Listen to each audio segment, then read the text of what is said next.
Hello and welcome to Who Wore It Better, where I review NXT and AEW Dynamite and try and figure out which show won for the week. And as always, like what you like, don't be a dick. NXT's offering this Tuesday night began with Dakota Kai taking on Mercedes Martinez, and they are definitely planting the seeds of dissent between Dakota and Raquel Gonzalez on commentary. As far as Wade Barrett even saying at one point during the match, there is no way Raquel could have done what she has accomplished without Dakota Kai by her side, which you know Dakota's going to bring up at least once in her promos when they do inevitably split. This match was okay, but it ends in disqualification when Raquel gets involved on the outside, then gets in, and they beat the hell out of Mercedes here. Raquel just throwing her like a lawn dart into the barricade wall, standing tall here. It's interesting to see Mercedes as the first real significant hurdle or challenge for Raquel at this point in her young, Morwenal would call it embryonic title reign at NXT. I mean, Mercedes as a face, to me, isn't nearly as interesting as Mercedes as a heel. And so whether or not it's going to revert back to her being a heel once this is over or what, who knows? But it feels kind of a means to an end where it's like the real story is when Raquel and Dakota do inevitably break up. Backstage, Ember Moon and SHOTZI Blackheart are being interviewed about the next couple of matches, and suddenly they're delivered some flowers from a mystery admirer. They don't know who it's from, but then Frankie Monet shows up for her once weekly appearance. She reads one of the cards and says it comes from Dexter Lumis, and I love the interaction with Ember and SHOTZI here where they're just trying to pawn the flowers off on each other, and they're literally going, no, no, no, like this. And I just love how close you could tell they are to breaking here, where had they showed the video for another second and a half, 2 seconds, you would see them maybe lose their composure over that. But anyway, that seems to be the new curveball in this crazy saga with Dexter Lumis, allegedly sending these flowers to the women's tag champs. We will see where this goes. And then also we see the beginning of a little arc here with Cameron Grimes at a jewelry store looking to buy himself a fancy watch. So we'll see where that goes. The Grizzled Young Veterans are in the ring, and they are steaming mad that MSK are involved in the six-man tag later in the night instead of defending the tag belts against them, in their minds, the rightful NXT Tag Team Champions. Zach Gibson's about to close things out with his catchphrase when T-Thatch and Tommaso Ciampa interrupt, and Ciampa on the mic talks about how similar these two teams are and whatnot. Then Thatcher butts in with some unexpected singing. He actually recites this chant that the crowd at Cardiff, Wales were doing at NXT UK TakeOver toward the Grizzled Young Vets last year. It's take your shoe off if you hate Zach Gibson. And then as he's doing that, Ciampa actually takes his shoe off and decks Gibson with it. The baddies are chased out, and Ciampa and Thatcher stand tall. Good little promo here by the good guys here, and interesting to see where these two teams are going to go. With these two and everything these guys can do on paper, I'm definitely ready for the fighting. Also, I like Thatcher's little singing there. Killian Dane and Drake Maverick interviewed backstage. Drake is absolutely certain that Killian's going to betray him at some point tonight, and Killian quoting George Michael saying, "You gotta have faith." We then see a pre-tape promo from the Tian Sha group. You see Xia Li and Boa in this dark room. It's very much Bohemian Rhapsody lighting for these two, and Xia is speaking in Mandarin, and suddenly you see Mei Ying pop up, and she blows smoke into the screen to end it. And then we see Swerve, Isaiah Swerve Scott in the studio once more, talking some trash about Leon Ruff. And so since the ball is in my court now, I'm going to challenge you to a Falls Count Anywhere match for their match next week. Should be a really good one. Toni Storm taking on the newcomer ZAYDA RAMIER in this match. Beforehand though, Toni on the mic talking some trash to Zoe Stark about how she helped make Zoe's career when she beat her at TakeOver, and how when it's all said and done, Zoe will just be a small footnote in Toni's otherwise historic career. And so as the match goes on, she's really not taking ZAYDA very seriously, beats her up a lot here, and in the end she kind of picks her up and wants to do some more damage when Zoe Stark shows up and causes a distraction. That allows ZAYDA to hit a very scary Brock Lesnar-like shooting star press. I'm talking about Mania 19 era, not like OVW style Brock Lesnar shooting star press. But she pulls it off, she hits Toni, and she wins. So very impressive win out the gate for ZAYDA. I believe it's her second match on TV so far since being signed. These kind of stories I'm always kind of on the fence about, because on the one hand, great boost for the rookie and that sort of thing, but also does the heel, how good does the heel look? You know, when is she going to get her heat back after what Zoe did here? It just seems to me it's very similar actually actually to what we saw with Leon Ruff a few months ago. He kind of shows up here as this unlikely thing, and bam, he's suddenly the North American champion. But it's like, how seriously was Leon taken when that fluke win? Because the story was more Johnny Gargano and Damian Priest. So, you know, ZAYDA, it's a good first impact for the former AQA, but, you know, long term, where's it going to go? Time will tell. Legado del Fantasma cutting a promo on MSK and Kushida. They say they're going to make a statement tonight and then eventually go on to reclaim the belts they so richly deserve. Elsewhere backstage, LA Knight's being interviewed. He puts over his win last week over Dexter Lumis and says that Indi Hartwell's got the hots for him, not Dexter, in fact. There was a point in their match last week where, like, LA is talking to Indi at ringside. I swear at one point he uses something with the words like, you want to, you know, get close to the gabungas of LA Knight. I'm pretty sure he said the word gabungas, whatever the hell that is. And then after he walks out of the shot, Everrise pop in with their custom Everrise Rules mugs, and they ask the interview lady, oh, do you have any questions for us about our cool social media thing we do every weekend? And she's like, no, back to you guys, which made me laugh a lot. Up next, Bronson Reed takes on Austin Theory, and if Bronson wins, then he will get a shot at Johnny Gargano's North American title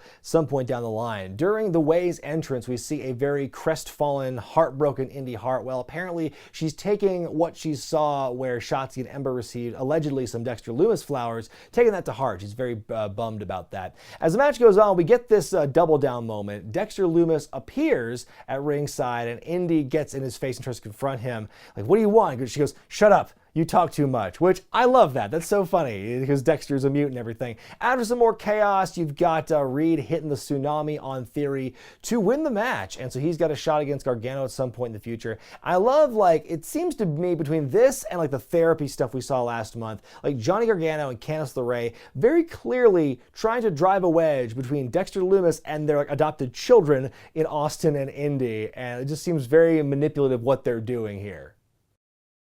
MSK and Kushida hang out backstage, very much a feeling of mutual respect between all three guys. And there's this backstory where Kushida was told by Alex Shelley a long time ago to, you know, look after and take care of this young tag team of MSK, and they all dubbed themselves MS Kushida for the night. Up next, Imperium taking on KILLIAN, Dane, and Drake Maverick, and poor Drake just getting bullied by Eichner and Bartel to the point where his belt somehow comes off and his pants are starting to come down during this matchup here. We even get a close call on a hot tag where Drake's kind of scooting back, reaching behind him for a tag, but KILLIAN gets yoinked off at the last minute. Drake turns around, like, I've been betrayed, where it's like, if you lean over like one more foot, you will clearly see your tag team partner selling on the outside. Why do you automatically go that route? Bartel orders Alexander Wolf on the outside to take out KILLIAN with the chair, but he can't bring himself to do it. And really the story here is Wolf, he's very conflicted, doesn't know whether to hurt KILLIAN or to help him. With that distraction on the outside, though, that allows Drake to be hit with a European bomb for Imperium to win. And like, the more this story goes, the more I'm intrigued by it, because there is that connection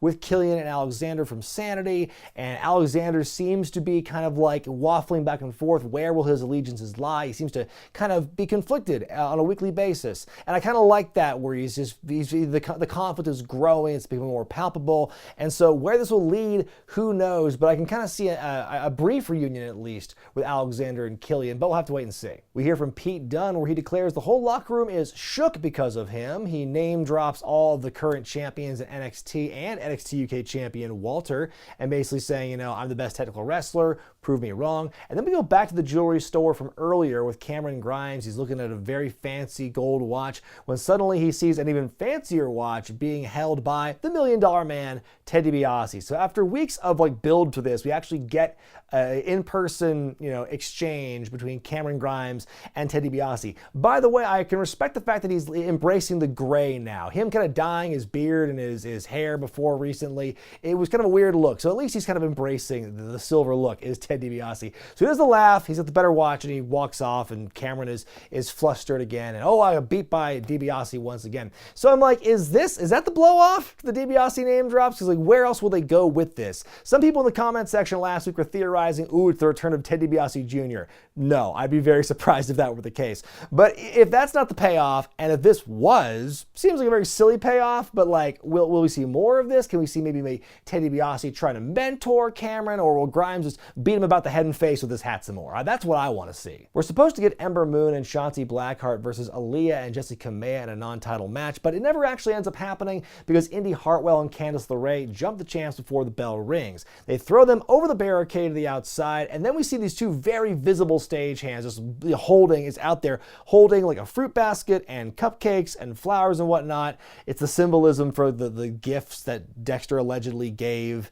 the champions. And so then you've got Candice and Indi just beating them up with it as we go on. Robert Stone and his ladies in the ring are acting like they won the tag belts, which is not the case. A lot of chaos in this thing, but the story here is Indi taking out her aggression on the women who she believes stole her man, Dexter Lumis. And we saw this earlier with Candice kind of like trying to hype her up and get her pumped up for revenge and everything. So again, more very transparent signs that the parents in this situation, Candice and Johnny, are trying to keep Dexter away from their very, very simple adult children. And by the way, we find out that next week's tag title match between these two teams is going to be a street fight. Should be exciting stuff. We then get an exclusive interview with Adam Cole between he and Arash Markazi from ESPN and Sports Illustrated. They're doing this interview out in this poolside area. And Cole says that Kyle O'Reilly got lucky when he beat him at TakeOver. And even though whether or not he's 100%, he's still the top guy at NXT. He's been carrying the brand on his back for the last 4 years. Says that Kyle O'Reilly's not ready to become the top guy in the brand.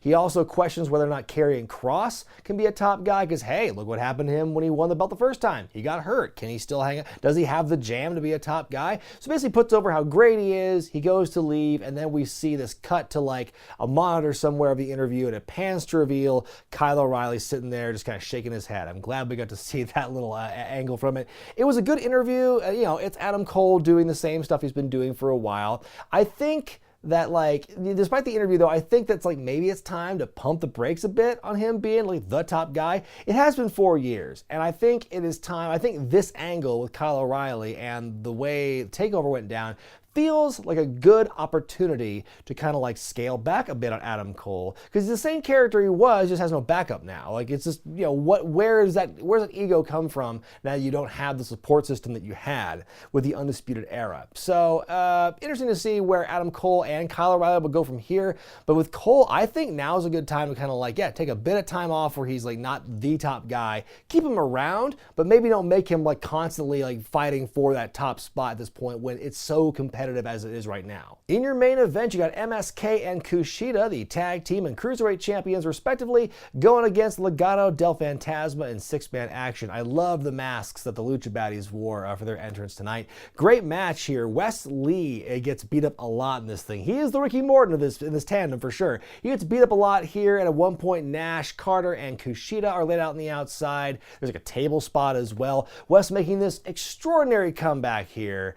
Again, playing the Ricky Morton role, tags in Nash Carter, but his hot tag is snuffed out almost immediately. It's kind of jarring just how fast the heels put a stop to that. Wilder and Mendoza lay out Carter to win the match. The baddies hold the belts up high as they've made their statement like they promised.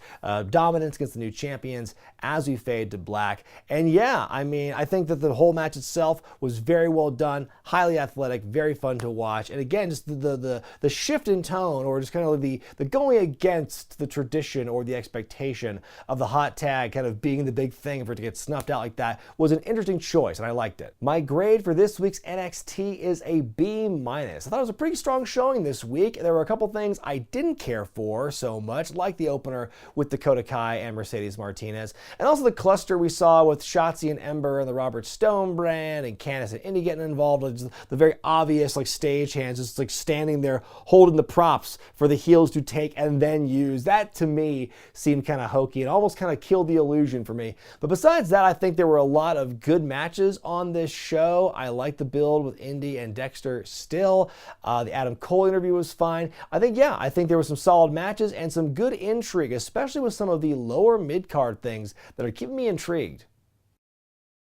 Okay, so it's Thursday morning now. I couldn't finish watching Dynamite last night because of technical difficulties. For whatever reason, I just couldn't watch the last third of it last night at my house. So I decided to wait until the morning to finish watching it and give you my thoughts. So beginning Dynamite with Hangman Page, or as my notes say here, Hangpan Page versus Brian Cage. Before the match, Team Taz beats up Page a little bit. Brian powerbombs him on the stage. It's a good back and forth when the match actually begins. Ends in emphatic fashion though. Cage looking absolutely dominant in the end with a big buckle bomb and a drill claw to win against the #1 ranked wrestler in the men's division. So it's kind of a surprise here. It's one of the biggest wins I think Cage has had in all of his AEW run since his debut when he won that ladder match and got the giant poker chip and everything. I feel like he's been kind of like treading water a lot in this run, and this is, yeah, like probably the biggest win, even though it's not for a title or anything. The fact that he came in such emphatic fashion, I think was really good for him. The Elite are hanging out in a limousine, as Don Callis points out, 6 grown men hanging out in the limo together, and for whatever reason, Carl Anderson's pants are missing. Also conspicuous in their absence, along with Carl's pants, are Kenny Omega's belts, because as you might have heard, over the weekend at Impact Rebellion, Kenny became the new belt collector. He beat Rich Swann to become the Impact/TNA champion. He's still the Mega champion in AAA, and of course is the AEW champion. So there's a great visual at the end of Rebellion of him with all these belts, but you don't get to see that here because this episode of Dynamite was taped before Rebellion. So he's got no belts with him. They do their best to acknowledge on the air that he's all these belts and everything, but he has something to show for it, and it's kind of disappointing. The whole build for that match was crazy. I can't believe Rich Swann didn't show up on Dynamite once in that entire build just to remind fans this match was happening. Like, I guess it's great for Impact that Kenny Omega's showing up, but besides that, like, they're not getting a lot of exposure on Dynamite with just Kenny Omega's presence. And this, I thought, was just kind of a weak follow-up. And again, it's a matter of circumstance. They are a victim of bad timing, but it is what it is. And if you can't capitalize on Kenny Omega making this momentous thing, and you can't really show it on TV, like, it feels kind of flat. The Young Bucks take on the Sydal brothers, and if Matt and Mike Sydal win, they get a future shot at the tag team titles. The Young Bucks leaning further into their really, cringy heel personas this week, really upping the opulence and the obnoxiousness of their entrance attire as well. The Bucks even utilized some twin magic after the break, which I didn't know they were doing that much, and like, even the Rick Knox is kind of like thinking about it, and the announcers get on the referee for missing it as well. Matt Sydal's counter out of the Meltzer driver was pretty cool, and the double Meteora he and Mike Sydal hit was something as well. The highlight for me is, though, Matt Jackson doing the Johnny Cage like split and dick punch to Mike, or as Don Callis calls on commentary, a phenomenal athletic maneuver. BTE triggered to Mike, and the match is over. And the best part about this is Brandon Cutler as the young boy running in with the cold spray and the ice packs like this was some grueling New Japan match we just saw here. And so anyway, we see SCU interrupt. Kazarian and Daniels bring up the fact they are still undefeated, and that, we thought that the Young Bucks were our friends, but now they're just kind of being entitled pricks, and we can't wait to, beat you and, basically make you feel like assholes when we take the tag belts. So I thought this, fun match. I'm looking forward to this inevitable clash between SCU and the Bucks, and they've made it very clear that if SCU lose a match, then they're done as a tag team, which means we better get, might as well get ourselves comfortable and make peace with the fact that SCU is not going to be around much longer. Jade Cargill says she's still being pursued by AEW's top managers, by which she means apparently just Matt Hardy and Vicky Guerrero, because those are the only two we see in these promo packages for Jade.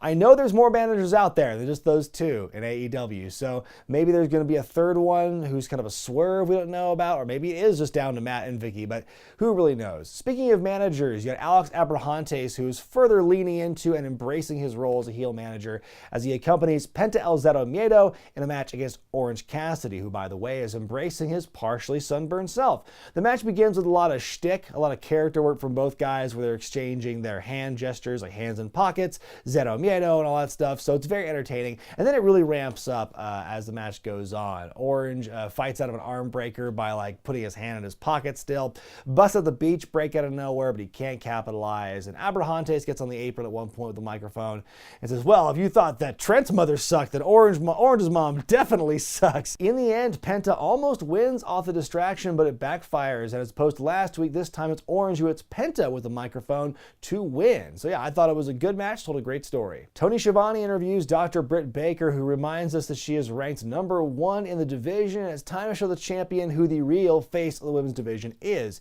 in AEW. And now it's time for the parlay between the Inner Circle and the Pinnacle as it relates to Blood and Guts next week. Each team's got a security detail, but the Inner Circles comes out on bikes. Shivani is about to flip the coin to determine which team gets the advantage for next week, but Sean Spears puts a stop to that, knocks the coin out of his hand, and says the Pinnacle deserves the advantage because they were tricked into this matchup. And he calls out Sammy Guevara. He says, you haven't even wrestled a match in how long and everything? And Guevara with a fiery babyface rebuttal, calling Sean Spears a failure. FTR telling Santana and Ortiz to tell their kids that daddy's not coming home after next week. And then MJF tries to get in Jericho's head about taking his spot and the pressure of being the face of AEW, how it's finally got to Jericho. Your eyes are bloodshot. You look exhausted, Chris. And so finally, Chris comes back and says, talks about his accomplishments and everything he's done. And yes, I was curtain jerking in WCW when I was 25 years old, but that helped make me the man I am today. And also by 25, I've also main evented in XYZ in these places all around the world and everything. Tells MJF they're going to have to kill them to get them to surrender at Blood and Guts, and how, if 1969 was a summer of love, 2021 is a summer of pain and violence and suffering for MJF, and summer starts early. Great. I think this was great. This whole thing, everyone who talked in this segment helped sell Blood and Guts, and they all just nailed it. I think everyone did a great job here, and the ebbs and flows were just so well done, and the order of which people went, I think, was perfect. I think, if anyone can talk people into arenas right now, to me, it's MJF and Chris Jericho, and they did a great job kind of summarizing everything in the end. This was, to me, one of the big highlights of the show. So earlier in that limo segment, Kenny Omega announced that Michael Nakazawa was going to replace him in his match with Eddie Kingston later tonight. So we're supposed to have that match here, but Kingston is not amused by Nakazawa's antics. He wants the champion, but Kenny shows up, commands Nak to attack, does not pay off well. Kingston threatens to Pillmanize Nakazawa's ankle. Omega's about to let it happen, basically kind of sacrifice him for the greater good, it seems. But then Jon Moxley shows up and attacks Omega, and they're about to attack and break his leg with the chair. Don Callis steps in and pleads them to stop. And so basically they've gotten their wish of a tag team match next week against Omega and Nakazawa. Great. That's what they almost broke the champion's ankle for. This segment to me was just kind of weird. Also, the fact that Omega's got these friends around him and none of them showed up to save him. That was really weird. It's not just a babyface problem, apparently. Even the super heel group of the Elite have this. Anderson and Gallows, what was their excuse for not showing up? They weren't even wrestling. The Bucks were. We see Taz interviewed backstage. He puts over Brian Cage's win against Hangman from earlier in the show. Then Christian Cage shows up and kind of a talking down to Taz, saying, you used to be the baddest dude around. You used to make it look so easy. You just made everyone tap out and beat him up. But now you're kind of a shell of your former self, and now you have other guys doing the dirty work for you, and you take all the credit. Christian says that he, being Christian, represents everything that Taz wishes he could do in terms of getting back in the ring and, taking that glory and everything, and how, you don't win or lose, you win or you learn. And so Hobbs learned a powerful lesson last week, and says hopefully Team Taz will wake up and realize they're better off without him being Taz. Strong words by Mr. Cage here. Christian, not Brian. In her first match back on Dynamite since her knee injury last year, Chris Statlander takes on Penelope Ford. And this is some good back and forth in this match. I really enjoyed it. Penelope looking good against Chris here. Her kind of inside out knee attack she does in the apron for her cutoff after Kip's distraction was pretty cool. Also, it's a blockbuster off the top rope at one point. It looks scary, but I don't know if it was just the move or the camera angle that made it look especially jarring. Chris ends up coming back, hits the Big Bang Theory to win, and Kip gets on the apron, and Orange Cassidy, who's also at ringside, and might as well be Kip's clone almost, just kind of grabs him gently and brings him down just to cut that off from happening. So yeah, I thought it was a good return for Chris, and this relationship with her and the best friends is something I think is kind of interesting, and hopefully we can build on that as the weeks go on. We hear from Ten about how important it is for him to bring the TNT Championship back to the Dark Order, and he talks about Brody Lee's influence on him. Six-man tag match up next as Dustin Rhodes, Lee Johnson, and a heavily taped up Billy Gunn representing the Nightmare family take on the Factory. That's QT Marshall, Aaron Solo, and Nick Camarado. And the baddies apparently have commandeered Cody and Brandy's private bus, the Nightmare Express. Ooh, what bad guys. Camarado looks very impressive in this thing in his limited time in the ring. Billy Gunn, like I mentioned, is covered in rib tape, so they're probably going to be exploiting that injury soon. Lee Johnson with a big hot tag, but it's snuffed out by a body shot from Anthony Ogogo on the outside, who then hits Billy Gunn as well. QT pins Lee to win the match for his team, and then afterward, Camarado lays out Dustin with the bull rope. So continuing that feud they have going, if you saw last week when Dustin clattered and shattered the big wooden chair over Camarado's head, very similar to what happened with Ming many, many years ago. So this is kind of a continuation of that. It seems that they're going the route of Dustin and Camarado, which should be very interesting. After the match, though, the Gun Club, Billy's sons, attack QT, chase him out of the ring, and he's going back to the bus, and Cody Rhodes is waiting for him there. Ever the dramatic entrance, the dramatic return master is Cody. So he beats up QT, they fight their way up to the top of the bus, figure four on the bus, and that's how we end it there. And so, of course, Cody would make a dramatic return. That's his total style. And this match and this whole segment I thought was great to further build what the factory is doing. I think when the group first formed, a lot of people had their reservations about it, but every week we've been seeing them. I am really impressed with how they built up these guys, and like little by little they are establishing more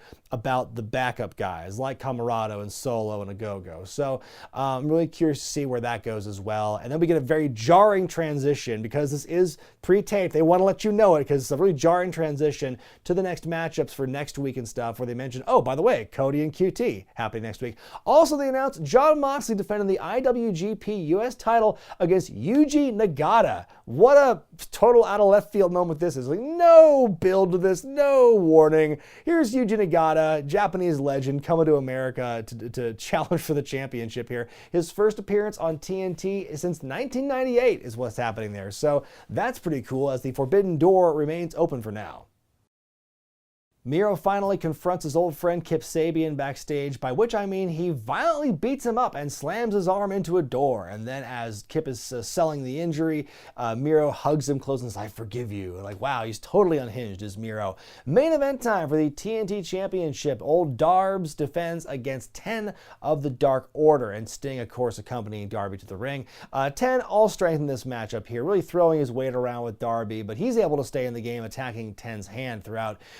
Darby with a dive onto 10 and 5. Sting shows up, and ooh, everyone in the Dark Order fear the 60-year-old man with the face paint. Ooh, I don't even think he has a bat with him in this case. As that chaos is going on, though, in comes Ethan Page from out of nowhere to attack Darby on the outside. 10 almost looks to have it won with the full Nelson. For like a half second, you can see Darby go totally limp, but he fights out of it, and he ends up countering, pushing out of the corner, and covering Brett and Piper style to win the match and retain the championship. We get some sportsmanship afterward, and Darby holding up 10's Brody Lee armband to give him some love as well. And then afterward, we see Ethan Page return with Scorpio Sky. They beat down Sting and Darbs, and finally you've got Lance Archer running in to make the save as we fade to black. I was really, hesitant about seeing Ethan and Scorpio Sky together as a team. I've been saying from day one how I didn't like that, but I mean, if their first real angle as a tag team is going against the heavily, promoted duo, the mega team of Darby Allin and Sting, it could be worse for them. I guess it's a pretty good way to make a splash as a tag team, and we'll see where that goes. I think the match itself, it's a finish we'd seen before, but I really enjoyed the match, particularly because it's a really neat glimpse into the future of AEW and the future of wrestling. Like Darby and Preston Vance, still some young cubs, and I think they have a lot left to give in wrestling, and I think that, maybe this is a preview of what we'll see in main events like 5 years from now in AEW. My grade for this week's Dynamite is a B+. Really strong show in my eyes this week. I love how every match and segment told some kind of unique story, and how many of them had an interesting pivot or turn in their trajectory for this week. I think a lot of the matches were fun, and the parlay promo, again, between the Pinnacle and the Inner Circle really helped further sell Blood and Guts to me. I was already excited about it, but that promo really cinched it for me, and I'm very excited to see what they offer next week. I think that the stuff with Kenny Omega, again, a lot of the problems I have with Omega this week is a result, or it's a circumstance of the taping schedule, and the fact they couldn't really capitalize on Omega being like the super duper champion because they taped this before they actually had their title match. So that's kind of a bummer. And their big fight, Nakazawa and Moxley, or I should say Moxley and Kingston, holding Nakazawa and Omega hostage to get a tag match with Omega and Nakazawa. That's what they're fighting for, and that's what they get Don Callis to like shit his pants over. You know, that was, we'll see where this goes next week. But I mean, so far, everything about Kenny Omega as like the belt collector, it's like, just not a very auspicious beginning to that run. But what did you all think of NXT and AEW? My pick for the week goes to Dynamite, but I think overall both shows were very strong, really hit it out of the park. What did you all think of it? Let me know about these shows in the comment section below. I'm Brian Zane, and I'll see you next time.